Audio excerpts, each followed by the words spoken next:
কয়েকদিন ধরে প্রচুর রোদ উঠেছে।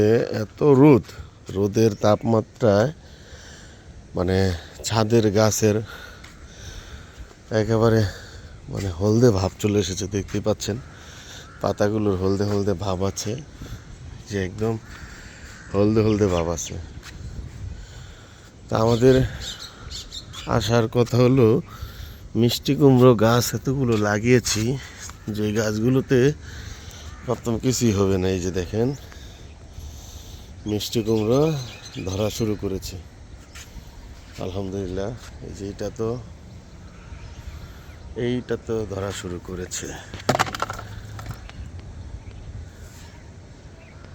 দেখতে পাচ্ছি।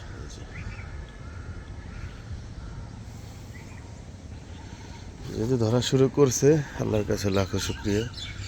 আমাদের নতুন গাছের শসা আজকে কাটবো। এখানে দুটা শসা একটু এই যে এই সাইজ হয়েছে, নিচে পড়ে আছে, আমি খেয়াল করিনি এতদিন। তা আপনাদের ভাবি বললো দুইটা শসা হয়ে গেছে, এটা হারভেস্ট করতে হবে।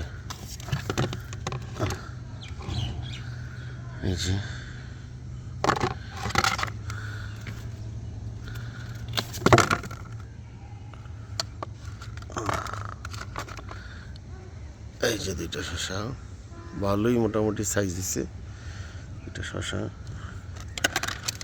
আর এই যে ছোট একটা হয়েছে, আরও কিছু কুড়ি আছে, ছোট ছোট কুড়ি হচ্ছে।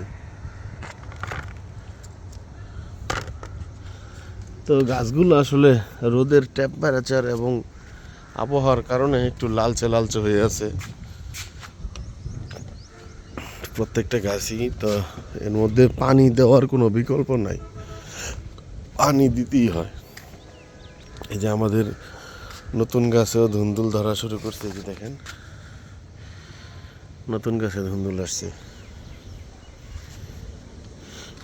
ছাদের গাছে মোটামুটি ভালোই ধুন্দুল আসতেছে, খাইতেছি।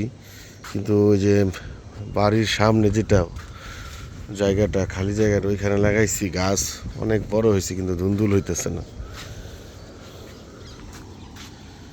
এই যে এইখানে উস্তা গাছের ভিটামিন আসলে কি লাগবে বুঝতেছি না, উস্তা গাছের এই অবস্থা।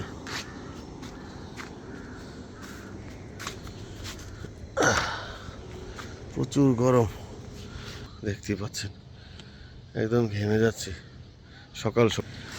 এই যে ভমরা বসেছে, ফুলের মধু সংরক্ষণ করতেছে সে। এখানে প্রচুর ভমরা আসে মধু আহরণ করতে।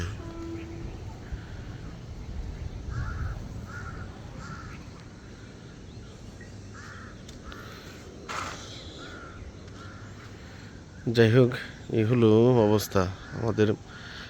একটু কিছুটা হলো স্বস্তির কারণ হলো একটা বড় পুকুর আছে, এই পুকুরে পানি আছে, পানি থেকে কিছু হলো ঠান্ডা বাতাস, ঠান্ডা আর্দ্রতা তৈরি করে।